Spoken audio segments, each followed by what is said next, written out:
All right, let's do this. I'm so excited you're here and having this conversation with me. Yes, thank you so much for having me. I am absolutely love what you're talking about, what you're doing, and to just share openly in an open forum where, is just so awesome. It's so empowering. So thank you for having me. Absolutely. So I would love, Mary, for you to start just by sharing what brought you to this place of the work that you're doing. Is there a journey or a story behind that? Tell us a little bit about, all of that. Yeah, absolutely. So, as you may have heard, I am a woman's holistic alcohol coach. And really, what that means, the holistic part is we can't have one without the other, right? I really believe that we are having a divine and a human experience, and we're kind of the bridge to both. So, we want to look at, I would say, no woman left behind. We want to look at the mind, body, heart, and soul, because we really are. That's been my experience anyway. So, yes, this journey to alcohol coaching came through, it's like you can't teach on something 100% that you haven't experienced yourself. It's like been a full embodied experience. So I always say I lived a parallel life of mindfulness and drinking for 20 years. So when I was 18 years old, and probably even before that, but I started out on my spiritual journey with yoga, with finding out about my conscious breath. If you were to know more about like astrology and human design, which I don't know a ton about, but all of the signs and the stars point to my mission here in life is to seek spiritual truth. So I've always had a little like existential despair because I've always been, like seeking the greater meaning of life. And I started out as a younger person in the Catholic Church. Some of that really still resonates with me. But there was like something else I was seeking, more of an embodied experience that I didn't really know how to find there. So I'm like on this mission, to just find myself, which I think in some ways we all are. Um, and unintentionally and along the way, because I was very independent and kind of marching to the beat of my own drum, as many people do unintentionally, I started drinking, I started experimenting with drugs. And part of that, I think, looking back, was because I did feel like no one kind of got me or no one understood. And I did have friends, I had a friend group. Of course, alcohol was very accepted in my world. My father was a bartender, he was an owner of a couple bars. He was a bartender. It was just something that like you just do as an adult, right? Same kind of thing. We just see it. It's like it's this rite of passage.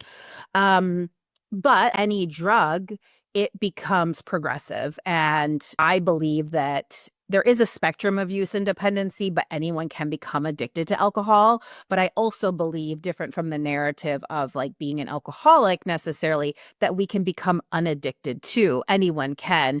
And that really just really, it's like a set of tools and skills and awareness that you're willing to have. And for some people, maybe that's not part of your journey in this lifetime.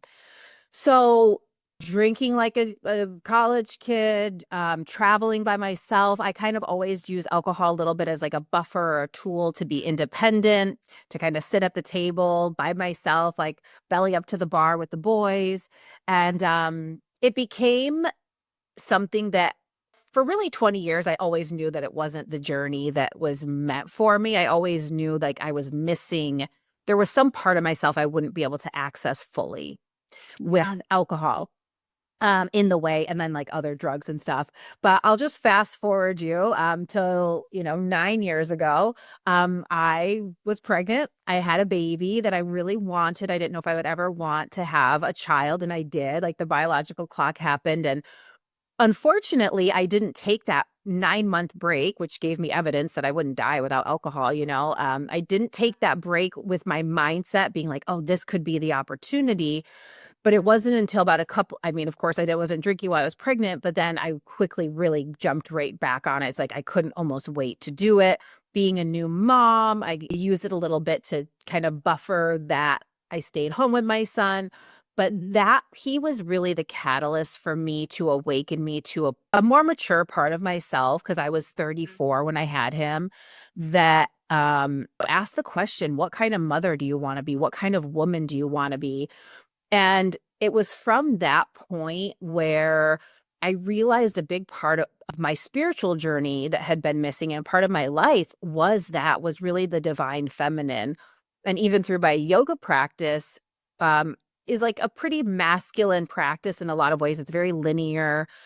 So I started studying more of the feminine mysteries and started understanding how my cycle was, attached to the same rhythms of the moon, and really what it meant to be a woman, and the honor and the privilege and the pleasure that it is to be a woman that's so often shamed culturally. And isn't recognized as worthy, quote unquote, although we are literally the creators of life. There's like we have a portal in between our legs Mm. to bring life into this planet. And so when I started filling myself up with that piece, and at the same time, I'm like, I got to get rid of alcohol. It kind of, the scales almost started naturally tipping where it had been such a struggle before of willpower and what am I missing out on. So it was like I was filling myself up with more of me. I was centering the change around my human experience and my divine experience. And alcohol really, and I won't say there wasn't, resistance, because of course there was, but Yeah. it started to fall away more naturally. But and most people come to this point where they're just like done with alcohol. They're kind of, what I say is they've outgrown it, where they're like, they're not even drinking all the time or craving alcohol all the time, but they're thinking about it. They're obsessing about it because there's this inner battle that they're having where they want it to be gone, but they just don't know how, because they've only really learned, and every single person in the Western world has had to make a decision about alcohol in their lives, and also kind of has the belief that there's an us versus them, that there is either you're a normal drinker or you're a problematic drinker. And I think the narrative is extremely damaging. Yeah. And it's just not useful at all for anyone, no matter where you fall on the spectrum. So, then just one more like piece of the story was I'd been teaching yoga. I'd been doing like mindfulness, meditation, movement for a long time, which I feel like kept me alive and out of like the despair of alcohol, was like my saving grace. And so I knew even before I stopped drinking altogether, that I wanted to do more working with women's empowerment, because I had already manifested a lot in my life. I had really gone beyond the status quo of success from what I had seen in my family. I was the first college graduate in my family. I graduated with honors. I bought a home before my mother bought a home. And so there was all of these ways that I had already been using my mindset in different ways than I had seen other people previously doing. And I really wanted to teach women this, but I knew alcohol had to go. I had to walk my talk. But I had started kind of doing like women's empowerment coaching. I was doing like mama baby yoga and already connecting with women in a new way outside of drinking. And once the switch flipped for me and I had started to dive and really start to figure out more of a formula, a solution with all the tools I had gathered over these years of all the work that I had done, all the training I had done, and then bringing in coaching on top of it, I was like, I figured it out. Because my biggest fear, and most people's biggest fear, is they're going to quit drinking, but they're going to always want it. They're always going to forever be like, something's missing. And when I finally flipped the switch, there was no going back. And now I have no desire. And very quickly, I pretty much had no desire to drink. I'm like, Yeah. this is way better. And so I was like, I have to share this with the world. I have to tell everyone that there is a new way. There's another way to do this that doesn't require labels. It doesn't require counting days. It doesn't require excuses or anything, but you just becoming, but it could be a transformation, right? And it doesn't have to be a life sentence. So I've been doing that for 5 years, and it's been really such an honor, and humbling too, like such a humbled honor that I really try not to take for granted, because to be in such an intimate space with women, what can be such a low point, is really such an honor for me. So that's a lot of words, but that's where I came from. I love this conversation. I mean, I love the journey that you've taken and what you're doing. It's interesting that you were brought to this podcast. I've been on my own journey with alcohol is never not never. Alcohol in my last couple decades has not been like a problem, but I noticed probably like a year and a half ago, I'm like I am one because I'm a high performer. And I know you talk about high achievers, high performers. I'm a high performer. And so I work my ass off like all the time. and I was very much in my masculine. And I would notice myself craving, like, I just want to go on a girls' trip and just like cut loose. You know what I Yep. mean? Like, and there'd be this like pent up, like, I just need to let it out. I just need to like let it fly. And it wasn't until I started functioning in my feminine, embracing my feminine energy, which I'm 42, so I've only been doing that probably a year, that I'm just like, I don't crave alcohol, right? I don't crave alcohol. And I'm not saying that there's not any moments after like a long week or a hard day that I'm like, man, but I'm aware. I'm like, I just really want to dissociate right now. Like, it's been a lot. It's been a lot today, right? And so, but it's more that than anything. It's like, oh, I want to dissociate, right? Like, I want to, and so, but I haven't had any of those feelings of like, I need a girls' trip where we're just going to completely cut loose and I'm just going to, drink. And it's just, those things have really melted away. And so I'm really excited to hear from you about some of these things, talking about alcohol in the nervous system, talking about how alcohol can recreate trauma. I think that the high performance women in particular have this whole battle that they go, and I'm not saying women, not all women have a battle, but like high performance women, they're so caught in this like masculine energy, masculine world, and they don't even know it until they figure it out. And it's like, so it can be perplexing. I feel like I felt very perplexed for a long time. Like, why am I so sick even though I take so good care, like such good self? Why am I so this? You know what I mean? Like, I invest so much money in myself. I take really great care of myself. I'm ticking all the health boxes, yet I feel like crap.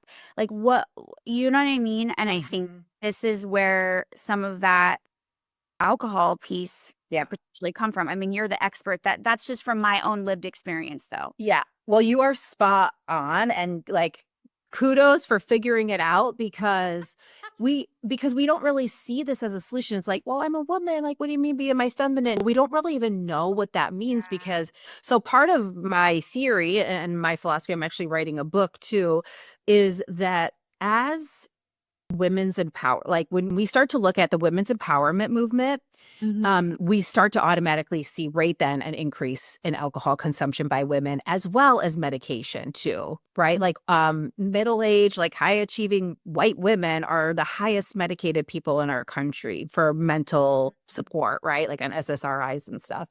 And I just want to preface this too. I have done it all. And I believe in neutrality. I believe we are not judged for our human experience, that we are here to have an experience. And alcohol, my journey with alcohol was literally the greatest gift of my life. It gave me such a contrast to what I really wanted, the values that were really important to me, and it helped me come closer to my spirituality, to God, to the divine, of like, that's not why I'm here. Because to be fully alive is to have it all. And that's where I think we've kind of been sold short as women, because genetically and hormonally, we have very different experiences. So if we think about the menstrual cycle, it's a 28-day cycle. And inside of that cycle, and this is something that I teach women, that most women, and I was right there with you, it's like we think of our menstrual cycle as just the time we're bleeding. We don't really look at this full 28-day spectrum. And what's so beautiful about the moon and the relationship to the moon is this is how we used to tell time. We used to literally tell time by the phases of the moon, which is in direct correlation with the menstrual cycle. And I personally don't think it's a coincidence.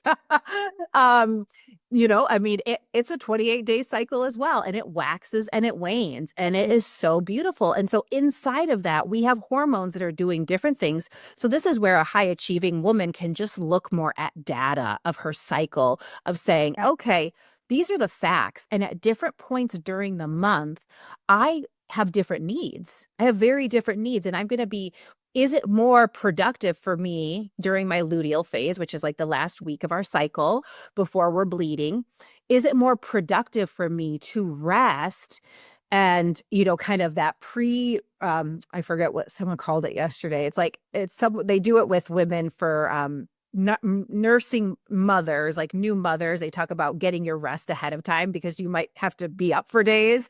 Um, and then I'm really high performing when I'm in my waxing phase, right? When I'm in that ovulatory phase, instead of like pushing and kind of coming up with mediocre work and feeling shitty about it and making myself feel bad that I'm not performing, all of those things. So that's really what I would say is a really good first step for women that are functioning in their masculine, because this is what we've been taught. This is what so much of the women's empowerment, and so many women sacrificed and fought hard. And I'm not saying that it was a bad thing. It wasn't. We have so much because of it. But in what we gained from it, there was a lot of what we lost. And one of my kind of philosophies of what I say is we've been fighting the stereotypes that so hard to prove what we're not, that we lost what we were. So Yeah, that makes a lot of sense. yeah, we lost a lot of the feminine archetypal energy that is the beauty of what it means to be a woman, the nurturing, the caretaking, the empathy, and being in that as a place of pleasure, of receptivity. And so what I find is the discomfort for so many people isn't just the stress or the overwhelm for women. It's the discomfort is in receiving pleasure. The discomfort is in relaxing. And that's really where I want to take myself, because I'm still working on it, because I'm a type A person and I'm like in this world of entrepreneurship and achievement and unlearning. Like you said before, it's like we have to kind of decondition ourselves from this is what success means. And I heard this from a book before, and I'm not going to remember who the author was right now, but it was um, success or achievement is simply a life you approve of. And the truth is, as women, no one's going to do that for us but ourselves. And the reason we're drinking is because we're not approving of our life, because we're comparing it, all of the things, right? So to step into your feminine, because sometimes people are like, I don't even know what that means. Yeah. The first part of that is to feel the human experience, because we're not just alive when we're feeling good. We're alive. One of my coaches says life is 50-50. And, I think when we generate more awareness, the time in between kind of feeling crappy gets shorter. It's like we're in this journey of forgetting and remembering, and the forgetting becomes shorter and shorter as we generate more awareness, or we don't make it a problem, right? We're not like, oh my gosh, like this thing happened, it's a problem. It's like, no, this is my human experience, and this is part of it. This is completely normal, because I am in this cycle. So the first thing I really teach women, especially high achieving women that are kind of, maybe a little more dissociated just from their needs in general, that they even have needs, right? Like we do have needs. That we can't get from someone else, that we can't get from our job, that we can't get from achievement, that we have to get from ourselves, is just to start to collect data of really watching how your cycle changes without judging it, and honoring it, honoring that this menstrual cycle. And if you're outside of your bleeding years, or for whatever reason you're not bleeding, you can use the moon, because it's essentially the same thing. So you can still see in a cyclical rhythm, your hormones will have changed a little bit, but you can still see like, okay, I can see where I have that fire, where I want to party, where I want to let loose. And I can see that time where I want to go inward and I'm sensitive. And the thing that's happened is that we've used alcohol as the bridge to solve every single one of those emotions, but they all have different, so they all need a different solution. And so that's why all of our emotions at this point, well, this is of course general speaking, are associated with alcohol, the bad, the indifferent. And it's like, I want to be alive. What does achievement feel like in my body? What does excitement feel like in my body? What does deep sorrow feel like in my body, and deep pleasure? And letting all of those emotions have a full cycle, have a beginning, middle, and end without interruption. Because every time you use alcohol, and this is kind of getting into the nervous system piece, we're interrupting the flow of our natural state of emotion, right? Yeah. And that is what can almost triggers to the body that it as a trauma response, because you're essentially sending the signal, it's not safe to feel. the way you feel naturally and authentically right now, good, bad, or indifferent, isn't safe. An alteration of how your natural state is right now is required. And we don't know it. It's very subconscious. Well, for me, the way I experienced it was almost felt like it was wrong, which still means unsafe, but it was like, "Oh my gosh, why don't I have the energy to do these things that I wanna do? Why am I just wanting to lay on the couch? Why?" Just, like, a lot of self-criticism, Mm-hmm. and this last year of taking this journey to really honoring, um being cared for, caring for myself, working with my husband on this ship that I'm making that he's totally embraced, and which I know not all partners are always supportive, but thankfully I have a supportive partner in this. Um, and it's the biggest battle has been me with me and how I perceive my performance, or how my feelings or how my body's feeling is hindering my performance. And I really had to unsubscribe to my old narrative of what success looks like and really surrender. Like, I can be successful while still doing it with a different process. Like, it's going to look different, but it actually, when I embrace it, feels better. Yes. Even though it feels foreign, like, sometimes I have this cognitive dissonance, Yes. have to talk myself through it, but I'm like, "No, this is yes, this feels weird because you're used to doing it a certain way for, like, 30 years or whatever it was, but this feels better, right? This feels more honoring. This feels, Yes. more natural, even though it feels awkward because it's a change." Like, I have to coach myself through it sometimes, Mhm. and that can be a weird place to be in, like, for that period of Absolutely. time, you know what I mean? And so I understand why alcohol can be a thing that is involved, right? Absolutely. And what you're describing, and because I listened to your story, is like Yeah. you had to create safety for yourself in and this is the same as my story. It's like I had to create my own sense of safety through my own resourcefulness, right? Because Yes. I grew up with my mom dodging bill collectors. And I mean, God bless her, she is the reason I am who I am and the way I'm Yeah. independent. But I was like, I'm never gonna let that happen. So financial independence was always so important for me. So the same thing is kind of happening with my household right now, where my husband is really like, I'm gonna hold the security of this foundation so that you can be, because this woman that I shared with you, Kelly Brogan, she's amazing. She talks about masculine and feminine money and how masculine money is our foundation, is our safety, but the feminine is wants to be creative, but we can't feel safe enough to create if the foundation and the stability isn't supporting our nervous system. Right? Yes. So you're having, and I'm doing the same thing where you're having to remind yourself it's safe. It's safe for me to rest. It's safe for me to let go. It is a big thing. So that's one of, I talk about this concept called the feminine way of sobriety.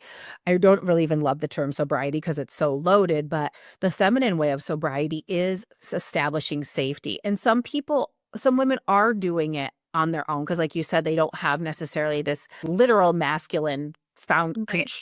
but we all have masculine and feminine energy inside of us. So we have to learn, no matter what, no matter even if there is a partner involved, how to create that containment of safety in our nervous system. So that's really the first part of I am safe here. And really just kind of same conceptual, like fact finding, just gathering data. Okay, what are all my resources? Even if it's kind of something you wouldn't think of as a resource. Like, well, I have my phone, I have my computer, I have access to information, I have these supportive people in my life, I have literally this much money in my bank account. Whatever it is, it's really important to gather our resources so that when our brain wants to tell us that we're not safe, softening, being in the emotional state of our human experience, being in our feminine, we can say, okay, I already am whatever that is and find evidence that it's true.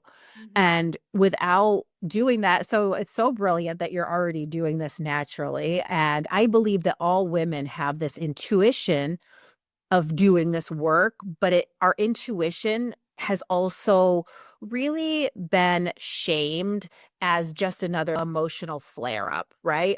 It's like, Oh, yeah. I mean, it's like there's been so much brainwashing around the concept of intuition. mhm. Yeah, so learning to trust that and kind of bringing it all back online, it takes time. And that's the second piece of the feminine way. So the first piece is safety. The other piece of the feminine way is luxurious space. Like that there's no rush because it doesn't, you had a life, like you said, you're 42, right? I'm going to be 44 this year. It's like it didn't take it didn't happen. This didn't happen overnight. Right. And we're not, especially when it comes to alcohol or any big thing you want to change in your life, this is a transformation that is so next level to your evolution and what's possible for your life. This isn't about alcohol really at all. And we have to center this change around ourselves and the relationship we have with ourselves and our life and our womanhood, and really be able to ask, what kind of woman do I want to be? What do I stand for? And just kind of unpacking it in a really slow, beautiful way, because we want to see how the evidence is showing up in our life. And because we're not men, we're not working on a 24-hour cycle. Sometimes we don't see the evidence of it until next month, where we're like, oh, wow, I actually handled that differently than I would have before. I can see that things are shifting for me. I can see that I don't have as much resistance to that. And that is when we build the confidence where, and this is so common, the shame, like, why don't you have the energy? You can't, like you're too being lazy or whatever it is. Like, I had to be forced this weekend. My husband took us on a little surprise for Valentine's Day, and I was like totally into it. I didn't, want to micromanage any of it. And I had some thoughts come up about like, we ended up not really being able to do much because my little boy wasn't feeling good. But I was like, okay, we're gonna be here. And we like to play games and hang out and stuff, but we're all kind of busybodies and doing projects and stuff. But we hung out, we like watched TV, which doesn't really happen. I was like, no, this is so good for my nervous system. This is Yeah. telling my nervous system it is safe. If we do this, nothing has gone wrong. And in fact, we're bonding as a family, and I'm teaching my kid that it's okay to rest, Yeah. that it's okay to be in the living of life. Like that's like that can be um satisfying just to be, right? And so I'm really glad that you brought up this piece personally too of, being this high achieving woman, and how we have to, like you said, unsubscribe, that we don't have to do it in this masculine way anymore, and we can still have success, and we can still have financial freedom, we can still have professional success, but we can do it through the lens of the feminine. But we have to be willing to give ourselves permission to do it, because the structures that are um in place right now, all of our institutions are they're slow. Like, technology and human awareness is moving so much quicker than our institutions as are catching up to it. Yeah. So we have to be the catalyst for change and not ask permission or forgiveness, and just do it differently, frankly. Yeah, absolutely. And I think it's important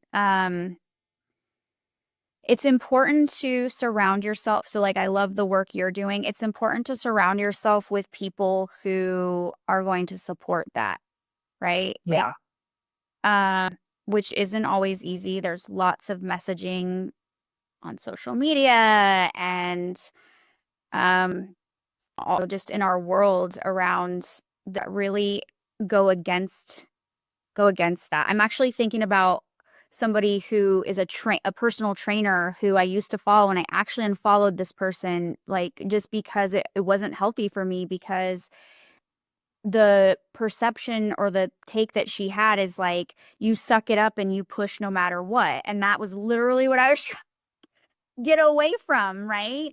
And Yes. there was a lot of narrative around like, it doesn't matter if you have your period, it's a mindset and it's a this or that.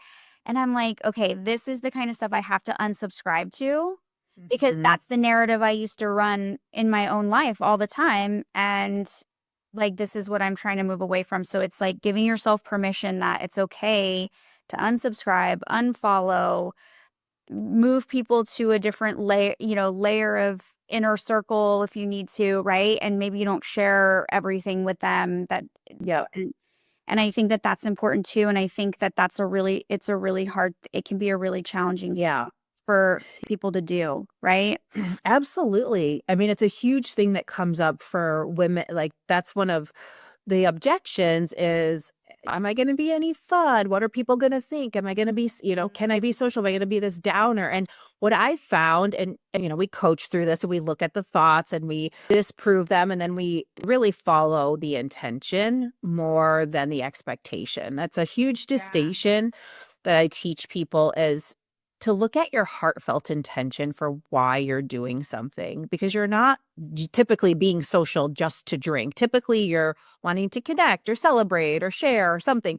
So when Mhm. we lead with our heartfelt intention, we get in touch with a different part of us that bypasses how we need to be for other people, because we're often putting our thoughts into other people's head. And what Yes. I've found is even if people do have an opinion, our willingness to be unapologetic about what's best for my personal life lands in someone's brain in a way that makes them reflect on themselves typically, right? And so even if they want to say something about it, but most of the time people are generally supportive. And what I found is because I had this very unapologetic, very casual approach, because I always say sober cheerleading is not my thing. I'm not like baking a cake for my sober anniversary, which I don't think there's anything wrong with that. And I am so proud of the work I've done. I just didn't leave drinking to become a sober person, and I talk about it all the time because Yeah. this is my business, but in my personal life, like, it is the biggest reason why I'm able to do the work I do and have a more full expression of who I am and go deeper in my humanity and go deeper in challenging myself or honoring myself, the absence of alcohol. But Mhm. when I was talking to people, I'm like, it was really casual. Sometimes I brought it up, sometimes I didn't. I was like, just exploring my relationship to alcohol. And I was kind of in my own inner coaching, self coaching, and I was working with some people, some spiritual mentors at the time. And, but when I was really casual about it, not making it like I have a problem or you have a problem or anyone has a problem, people came out of the woodwork. Everyone was like, "Me too. I want to talk about this." Like it felt like Mhm. a safe space for them to talk. So, and as in our polarized media and political arena and all the things, it's like we have to be willing to listen. We have to be willing to just soften sometimes. And I say definitely, like, there's too much influence out there to like let your brain go someplace that it doesn't need to go. Like, I'm a big proponent of changing the circumstance, because we can think new thoughts about the circumstance or we can just change it and be like, I don't have the capacity to deal with that right now. I've got other things to deal with. Well, But and yeah. this is just not this is my opinion, but I've noticed that people who have the biggest transformations are usually people who take themselves out of environments that are really creating the response in them, right? And so it's not even an avoidance thing, but it's kind of like, yeah, you can do a lot of work, but if you stay in the same environment that is continuously triggering or causing mental health challenges, anxiety, Yes. then what Yeah. you're fighting an uphill battle for the rest of your life, right? And it's like sometimes it's more the environment than Yeah. anything else, and that's just the truth. Like, Yeah, absolutely. I heard you say that in the show too, and I believe that it's definitely can be that. And it can also be like our perspective too, right? So one of the things that I coach people on, and that, I think can be important. Like say you're in a relationship, like in a marriage, that you're like, this sucks and I have all these thoughts about what they're not doing, right? But you really step into your lane and you clean up your side of the street, right? And you make sure you're taking personal responsibility. I mean, I know my relationship has changed dramatically when I take personal responsibility for it. Yes. But then you have the clarity of discernment at that point when you know I'm really honest with myself. I'm doing my work. I'm trying to see things through a neutral lens, letting my husband be his sovereign self and he's got his own things. But now when I've emotionally regulated myself, okay, now I know this isn't for me, right? So I think it's important to leave when you're feeling really good. Now, of course, there's circumstances that are dangerous and it's like, you got to go. You got to go. But yeah, absolutely. No, I am huge proponent of like change the circumstance. And then you can also see that too. But sometimes we can also take our mind with us, right? It's like there are people too. It's like the grass is always greener, and we always think it's like the next job, the next job, the next job, right? So it's a little bit of both. I mean, if you're not doing the inner healing, doesn't matter how many times you change your environment. Right. Yeah, exactly. So it's both, but I think having the ability to regulate our nervous system, be honest with ourselves about, you know, if it's like, well, we say it's not working, well, where are you not working, right? Where are you not willing to show up to do the thing that maybe you think is harder, and getting support around that too, because sometimes we don't know. I mean, mindfulness tools and like all of the tools that you have as have had as a therapist and doing coaching work, it's like we're not born with that ability. People don't teach us this stuff. And so I always say, I'm teaching you all the things that your mother didn't teach you, and I'm still learning it too. But I've changed, I've taught women about, 40-year-old women about cyclical living, and then they're teaching their daughters about it. Their daughters that are having a lot of anxiety in high school and challenges in adolescence. And now they generationally are changing this cycle of emotional trauma because they're teaching their daughters like, okay, hey, you feel really nervous and anxious about going to school. Where are you at in your cycle? Oh, this is why. And then they're like, okay. And it changes everything. Just that little bit of data gives us permission to feel the way that we feel. And then we don't compound it by shaming ourselves, What's wrong with me type of thing. Right. And then that's what always leads to the drinking is like, something's wrong with me. And then you make yourself feel worse about it. And it's like the only solution is the alcohol. And then that creates this vicious cycle of feeding itself, where then the alcohol becomes the source of the problem of lowering our feel good chemicals because it affects every single system in our body.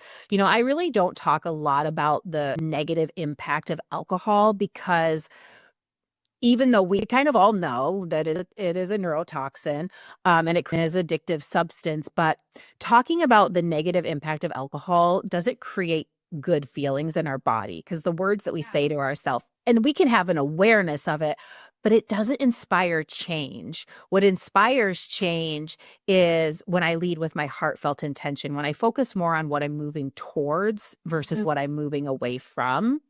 But it is good to know the biological effects of alcohol. And so what I say in my work is it's both an intersection of behavior and belief. And it's all of our beliefs around the narrative of what it means to quit drinking, what it means about me as a drinker, what's underneath that I've been covering up or that I didn't know I was covering up. So we really have to look. And what I've found really is that the beliefs that we have about alcohol and about the narrative around it and ourselves have a much bigger impact at keeping us stuck than the behavior and the chemical of the alcohol itself. And we have habitual beliefs create habitual behavior, and it all starts with a belief. We're not continuously like brushing our teeth because we think it's bad for us, right? And that's just like a simple daily example, but there's these underlying beliefs that we have around alcohol, or the absence of it, that really need to be brought to the surface in a really neutral and loving way in order for us to create the change and start to move towards like the beliefs that we want to believe. And then we generate evidence that they're true. And the ones we have about alcohol actually aren't true. And when we start to just bring it into awareness and we bring it into the light, we find out that we already have so much of what we needed all along. And it's just the removing of the layers to find our wholeness, that we don't really need to become whole. We need to remove what is covering up our wholeness already. Ooh, I love that. That's such a banger. It's so, though, you know what I mean? Like, yeah. you're already whole, but you have these things that have hidden those pieces of you, right? Yeah. Yeah. Okay, I do want to get to this nervous system alcohol connection, and also very fascinated by this idea that alcohol mimics the effects of trauma. Can you share more about that? Yeah, absolutely. Well, I mentioned it briefly, but Yes. what happens is, like I was saying, when we interrupt our, okay, let me just start at this. What I believe the impact of trauma is, and you talked about this in your episode too, how we have these different ideas of what trauma is. Yeah. I really believe trauma is a moment in time where we don't feel safe, where there was this, and that imprint gets stored in the body. And that can be from many different things.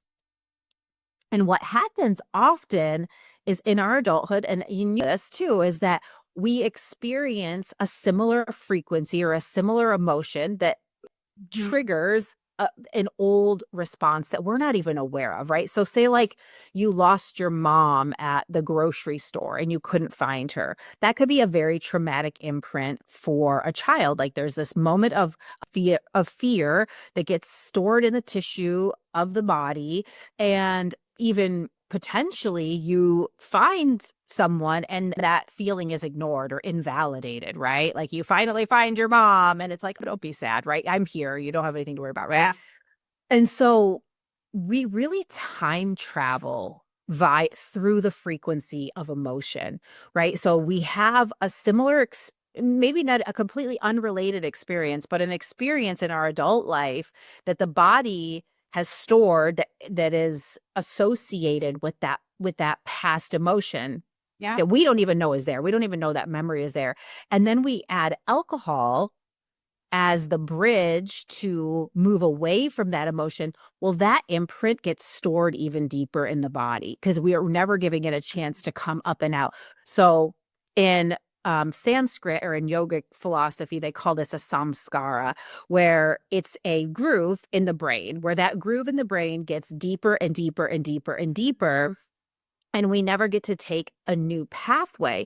So essentially now what's happening is you are reinforcing through the presence of alcohol that emotion isn't safe to feel, that memory that your body has is actually true and valid, that when you feel this frequency, because emotions are just sensations in our body and a release of chemicals. So when we feel those sensations in the body, and we add alcohol to override them, we're sending this signal that, in fact, danger is happening, right? And we're repeating that same signal again and again and again. And for women, and what we're talking about with pleasure, when we're feeling good or we're feeling achievement, or you're like, oh, I just want to let loose and break free, we're also associating pleasure, achievement, and excitement that it's not safe to feel in its most natural form because we're associating it with alcohol.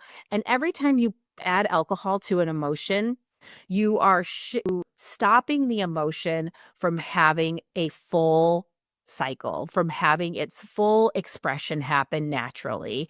And so we really don't even know. I mean, I thought I knew what it was to have fun. And we always think we're like adding alcohol to have even more fun. And it's like what we're doing is we're just eliminating the thoughts. We're inhibiting our thoughts that are in the way of us having fun. So when I coach women and they're like, but I want to have fun still. And I'm like, girl, I got sober going to ecstatic dance, and dance change was such a huge catalyst in my journey of sobriety that I became a DJ because of it. So I'm like an ecstatic. I love it. I'm an ecstatic dance DJ. I teach embodiment. And I always say, like, we're throwing a better party because I'm actually ecstatic dance is not just about when we think of ecstasy as like this blissful experience, but it's when you let any emotion, everyone has had a good cry where you cry so hard and it feels so good, right? You're like, oh, it's so cathartic. That is possible. And I'm still doing it. I'm still working my human experience, but that is possible with every emotion. It is possible for us to fully embody every emotion so much so that there is a catharsis, that it feels actually pleasurable on the other side of it. And so that is really where the trauma imprint, where we keep re-imprinting trauma into our body when we're feeling a sensation and then we're using alcohol to change or to numb or dull or Yeah. just alter that. Dissociate. I mean, in a Dissociate. way, Yeah, dissociating. That is so good. exactly. I've never I mean, I've thought of alcohol or substances as a way to dissociate or feel, like, normal, if you will, right? Like, not feel. Yeah. I never thought about it as, just essentially, as a trauma cycle or, pushing or imprinting it deeper, and that makes a lot Yeah. of sense. And for a lot of people that have been drinking for a long time, and I didn't really start heavily drinking probably until in after college, really, but I did start when I was 18 more, but I used to smoke a lot of pot when I was younger. So I've had a cycle of dissociating since I was like 12 or 13 years old. And what I've found for myself is that there's these things that happen in my life, and I can't associate them with any real memory. I'm still trying to like figure it out, but Yeah. where I kind of have these unnatural fears, right? And now it could be just the wounding of being a woman. And I mean, being in the world as a woman can be quite scary. Like Yes. women get attacked and women get hurt. And we do have imprints from our ancestry that lives in our DNA as well. So it could just be like, ancestral wounding that I'm not really even aware of. But um so I will have these like real embodied moments of deep, deep fear that don't equate to my life experience. Yeah. And what I've found is because my nervous system, altered my nervous system from fully developing at such a young age that when tough times were happening, I was always dissociating. And so our nervous system expands and contracts, right? It's like a river. It ebbs and it flows. And if we don't have the experiences to allow like a muscle to create more resiliency, to create a greater capacity for what it can hold, it's going to freeze. And so we really are, and this is why it's so important with our children to honor, and I know you talked about this in your episode, is like we have to be able to validate their emotions and honor emotional cycles of intimacy, not interrupt emotions, so that our children can their nervous systems can learn to develop in a really healthy way, that they're not afraid of emotion. And Yes. to do that as parents, we have to be able to have emotional mastery over ourselves, because being a parent can be very frustrating. It's like, oh my gosh, you're having a breakdown. And so this is what I'm working on so deeply, is having emotional self-mastery, having boundaries for myself so that I can be a safe environment for my kid to experience whatever he needs to experience Yeah. and not make it mean anything about me. Yeah. And that's huge. It's hard. It is. It's a lot of work. It's a lot of, but that's why people drink too, right? Like that's why moms at the end of the day, they're like, I got nothing. I got nothing left. Mhm. But if you learn to separate yourself, if you learn to pull yourself back and hold space and stop making it about you, stop trying to control everything, right? Because this is with women. It's like we do, because we feel kind of out of control ourselves a lot of time, we're trying to micromanage everything, but we don't need to. People can manage themselves. And so if we kind of just take a break, just try to get curious, what if I stop trying to micromanage everything for a minute? What would happen? And it's like, I can just be a loving support. I can be here loving and supportive and not have to take it so damn personally all the time. and see what happens, right? Of course, there's exceptions to the rule, but I know for myself, and this is even after alcohol, it's like I was micromanaging a lot in my household that was like taking away from me doing my own, creating pleasure in my own life. Yeah. And I think that comes back to safety again. yeah, Because absolutely. it almost feels like, I mean, it feels like it's unsafe to surrender and let the chips fall. There's this feeling that like you're responsible for everyone. And if they're not doing what they need to do or whatever, then you're not doing well. You're not whatever it is. Yeah. And that just feels very obviously unsafe, right? There's a lot, I feel like, for women with what we think our role is. And if we're not fulfilling that role, Mhm. then we're failing. And that creates this feeling of safety. Like if you're failing, like you're expendable in some, Yeah. right? Yeah. Absolutely. Yeah, there's all of these rules that I think we've unintentionally just kind of taken on. And of course, Yes. we've seen it generationally, or we want to do different than our parents did. And so we put a lot of pressure on ourselves, which I think is the case for you and I in a lot of ways. And what I found too, so the three pieces of the feminine way, and this is kind of my new framework because I have this other process called the 5 shifts of alcohol freedom. But this is really the feminine way of alcohol freedom, is establishing safety in the nervous system, allowing yourself to have luxurious space. Just so this is going to take time. I'm learning a new way. I'm going to give myself a year to just really be in the curiosity of my own self, right? And then exquisite self-care. And when I talk about self-care, it's not just about like pedicures and massages, but giving yourself, I call it a sacred timeout. 5 minutes. Sometimes we have to literally put our hand on our heart, take a breath, walk walk into the bathroom, sit out on the toilet, and ground. Just ground yourself. And that to me is taking sacred self. That is exquisite care of myself so that I can stay in dignity and integrity with the way I really want to show up. And sometimes that means I have to remove myself for a minute, but I still do want to hold space for my kid. I still want to know him to know I'm there, that he's safe enough to experience his thing.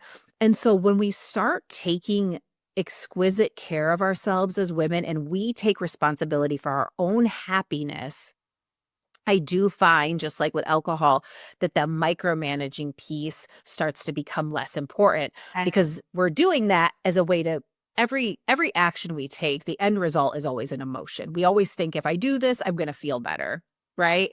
And but when we can do that work ahead of time, proactively, and we're always in the act of taking care of ourselves in whatever way we need, asking for help, asking the art of asking, right? Letting someone else take over, which I know you're talking about with your husband, can be really challenging. It's like Yes. good, it has to be good enough sometimes, right? Might not be the way you've done it, but it has to be sometimes like Yes. we have a joke in my house that there's only one way to fold a towel. Yeah. Yeah, there's only one way to fold a towel, but we laugh about it, and it's like, I don't even know if he folds the towel. I just usually fold the towels, but it's fine. But it's just like, oh, and I see where if I let go and I turn that energy inward, it has such a different lasting result than the towels being folded the right way or whatever it is, you know?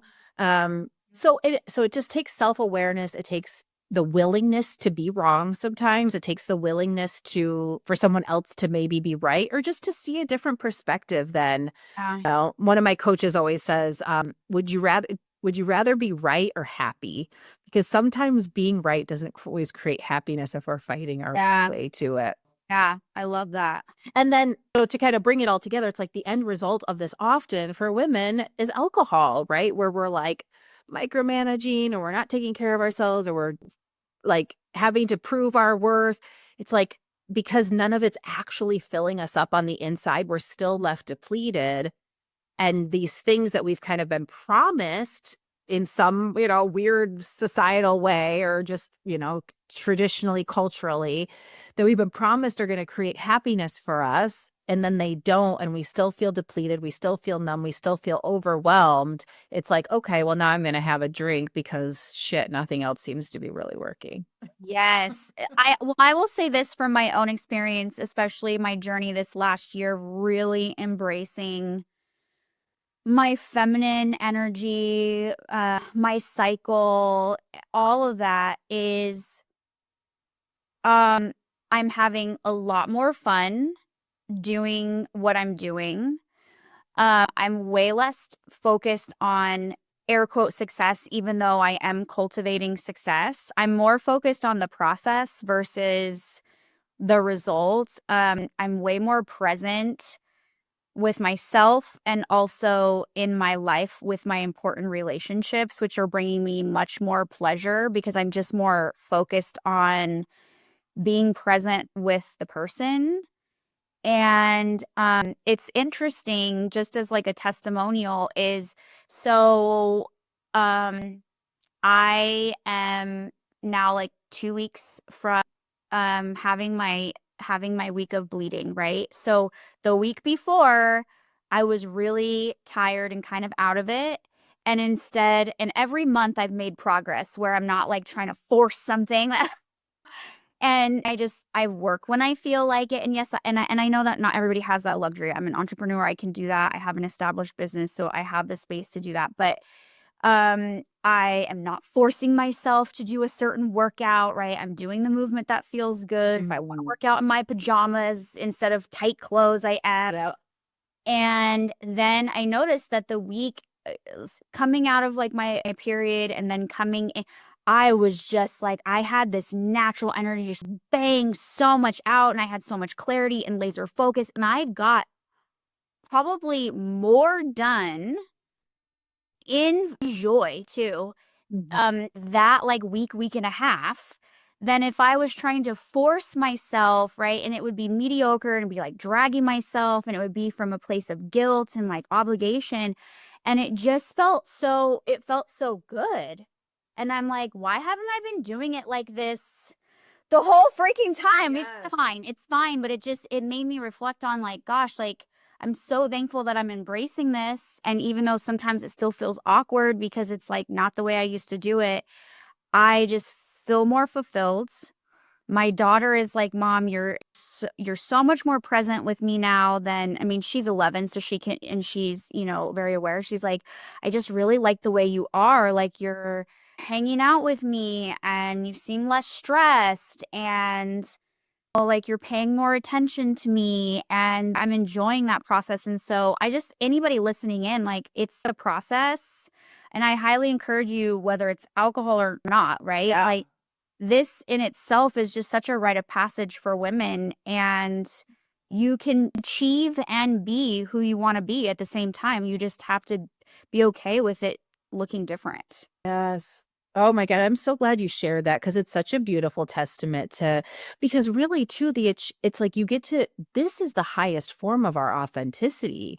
Our Yeah. authenticity isn't just about sharing your opinions. Our authenticity is, how do I feel in the moment and what need do I have personally? So we have to start there first before it's like be seen, be heard, all these things, like you don't play small. It's like, no, we've got to know what's going on with our body. And then that stuff that naturally wants to come out into the world, like you said, you have this clarity, you have this, and it's such a beautiful thing too to model for your daughter. I mean, especially as she's coming into adolescence too. So I'm so happy for you because I mean, I was the same. I didn't start really charting my cycle in this way of like understanding that I had these different energies at different times.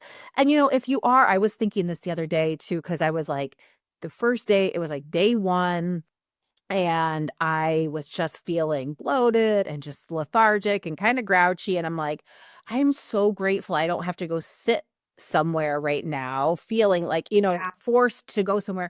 But what I would say is if you are a woman and you have sometimes there's things on our calendar. Now, here's a radical thing that I know I've tried to do it. I'm actually gonna sit down and do a little bit more work on this for the rest of the year, is looking at what your cycle looks like for the entire year. And so you can kind of anticipate, like, I'm not gonna plan a party at a family gathering when I'm on day 23 or whatever, when I'm starting to feel that way. So that's a radical way to run your life, which is syncing your calendar with your cycle. And of course, it changes a little bit. But if you do have to go out into the world and you do have to go into an office or you do have to be with people, there can just be a softening in your own mind, right? The words that we say to ourselves when we're by ourselves have the biggest impact. Yes. Yeah. Or, taking a break from, like you said, your workout. I love when I hear women say, I just am going to let my body move the way it wants to move naturally without it having to be this thing that ends up creating more cortisol in the body anyway, and probably hindering metabolism when you're forcing yourself to do Well, stuff. and I will tell you that my body composition, I'm reaching my composition goals. I feel better and I don't know if I'd say the word faster, but kind of more sustainably Mm-hmm. than when I used to force myself to do things when I didn't feel like it. Yep.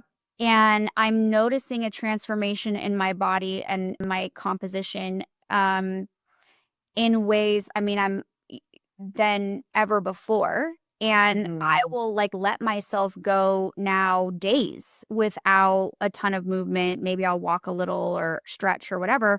But it's like, whereas before I'd be like, no, I've got to lift or I've got to do some sprints or I've got to do this. And my body is like happier. Like she is shifting and Mm-hmm. changing more easily, more fluidly. And so that's been incredible. And I've also and here I do want to say this because I think for high achievers, whether you're in a corporate setting or a setting where you work a job or you're in um you're an entrepreneur like we are, I think that there's also fear sometimes, like if I actually honor what my body's telling me to do, am I going to stop making as much money? That was a huge fear for me because my husband and I are actually in the process of transitioning from me being the breadwinner and because I'm good at making money, Mm-hmm. right? And me being the person who provides the most money in the house to him really stepping in and talking what you talked about, the masculine money versus the feminine money, and us shifting to he's the core provider of all of our basic bills and basic needs. And then what I make goes towards fun, investment, travel, expanding our wealth, right? Masculine, feminine money. And that's been something we haven't lived like until this last year. And it's a transition, and there's been a lot of fear around it because I'm shifting and changing. And I know that there will be an upswing of income for me again, but I have to be okay with Yes. that awkward stage where maybe my income has shifted back a little. And because I'm learning how to be efficient and effective in the periods where I'm really driven to do so and rest when I'm not. And I have to continuously surrender and no, I don't need to live into this fear and scarcity that like if I am not always working, then we're going to go broke or I'm not going to get back to where I was and beyond, or Yep. you know what I mean? And Yes. 100%. I'm right there, girl. yeah, and it's giving him the space, which is uncomfortable for him and for me to really step into the gap. But it takes time on a practical level. Yep. Sometimes you have to adjust your budget. Sometimes you might not take the trip that year. Like we've made some sacrifices and changes to our budget to accommodate this shift that we're Yeah. making relationally and um in our finances, and it's uncomfortable, and I think that that's something that's important to talk about because Mm-hmm. it can hold high achieving women back from Yes. surrendering, especially if they have a partner who's supportive. I know not everybody does, right? Or you're single, right? And so it's like Mm-hmm. sometimes that takes some other practical things that you have to put in place to give yourself the safety net and the space to make these shifts that long term will work for you. But in the beginning, it doesn't feel like they're working and you're like, oh my gosh, what, and Yes. that's a big thing. Yeah, it's huge. I'm so glad you're talking this. This is a conversation that a lot of women are having now. And actually, there's another woman named Laura Doyle who is a relationship coach. She's pretty well known. Her ideas are pretty radical, especially if you're like a quote unquote feminist. But she talks about that especially in a traditional like male female household, that the there is such a respect that men really thrive off of having that responsibility and having to step up to that. And I know for my husband, because we made the exact same change this year where he started, like, I was always doing the bills, I always knew about the money. Yeah. And but now I'm seeing him put himself, because we just moved to a new community. And so he's putting himself out there in ways that he wouldn't have necessarily, because he is really stepping up. And he's an entrepreneur too. Like, he's always made money and contributed, but it was like, he just didn't have his hands in it. He didn't see it because I was didn't feel safe enough to let him be in control. Totally relate. Because of what the work I think we had to do as children, right? That we, as younger people. So we could talk about it for forever. Like, there's so many layers here, but what it comes down to is that little by little, just creating that sense of safety for yourself so that you can ultimately, what you're saying is, be in the pleasure that it is to be a woman.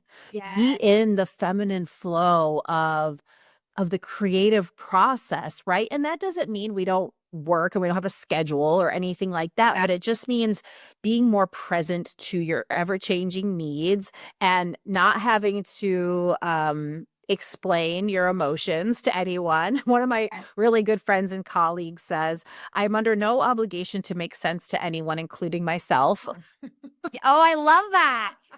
I do too. And I feel like as a woman, we don't need to always make sense, because sometimes we talk in spirals and we have all sorts of ideas, and we see the big picture. We're really good at holding the big picture. And but I think that we're in a state of a new feminine evolution, that we're awakening to feminine empowerment in a new way.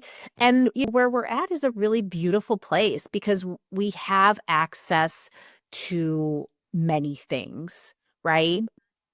So I think it's a really good place. And I think that is when we embrace the privileges that we have, when we embrace the essence really of who we are as women, and we get to just ask ourselves, what kind of woman do I want to be? Then the need for alcohol, the need for dissociation and anyway starts to fall away. And when we see ourselves moving towards that, we're like, okay, that's a sign that there's some imbalance, or there's something I'm needing that's lacking. Or maybe it's even just a thought, maybe I'm projecting onto my husband because of an insecurity I have, right? So it's such a big topic, but I'm so excited for you, and I feel very resonant with where you're at, because I'm kind of in the exact same boat. And I have a lot of creative projects that I am really interested in pursuing. But yeah, there's that, like, can I let go and trust and know that my path of more financial freedom, my path of more success is actually me surrendering, so that I can really align with the next phase of what I'm here to do, and that's hard. It is scary. It is scary. I'm excited for you, and I love all the work that you're doing. I am going to be linking all the links you gave me in the show notes. Perfect. So that people can find you. And I really encourage everybody to go find Mary. She's incredible, and follow her, check out her website, check out her offers. Do you have anything right now that are you taking new clients? I am taking new clients. Yeah, I offer a complimentary consult just so I can meet with people. And from my perspective, a lot of times women are asking the question, why do I keep doing this thing that I don't want to be doing? And through a really beautiful, judgment-free conversation, I can typically see where they're stuck. And so it's a nice way to just get some clarity about where you are. But I do have a podcast as well, Stop Drinking and Start. Yeah, Stop Drinking and Start Living the Feminine Way. So there's a lot of resources there. And people go to my website. I have a monthly class workshop that I offer for free. There's some other little freebies they can download. And There's a bunch of resources. Amazing. Okay, I'm excited. I'm going to check out those resources too. Okay. Thank you for having this conversation with me. It's been incredible. Yeah, you're awesome. Thank you so much. It was So are you. fun. All right, guys, we will see you next week. Thank you.